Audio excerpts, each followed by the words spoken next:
अंबरनाथमध्ये गावठी पिस्तूल विक्रीसाठी आलेल्या तरुणाला पोलिसांनी ठोकल्या बेड्या। अंबरनाथमध्ये गावठी पिस्तूल विकण्यासाठी आलेल्या एका तरुणाला अंबरनाथ पश्चिम पोलिसांनी बेड्या ठोकल्या आहेत। त्याच्याकडून गावठी पिस्तूल आणि 3 जिवंत काडतूस पोलिसांनी जप्त केली आहे। अंबरनाथ पश्चिमेच्या डीएमसी कंपनी परिसरात एक तरुण बंदूक विकण्यासाठी येणार असल्याची माहिती पोलिसांना मिळाली होती।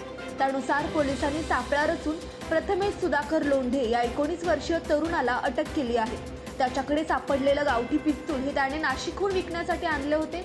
या प्रकरणी पुढील तपास सुरू असल्याची माहिती वरिष्ठ पोलीस निरीक्षक बालाजी पांढरे यांनी दिली आहे। हेड कॉन्स्टेबल संजय चव्हाण आणि एपीआय कजार यांना माहिती मिळाली की डीएमसी कंपनीच्या बंद कंपनीच्या बॅक साईडला अग्निशस्त्र घेऊन विक्रीसाठी एक इसम येणार आहे।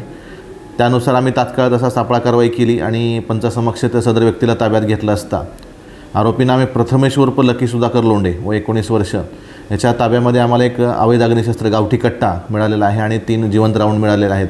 त्याप्रमाणे आम्ही त्याच्यावर आरमॅकनुसार कारवाई केलेली आहे। त्याची आता कस्टडी घेण्यात येत आहे, पुढील तपास करण्यात येत आहे।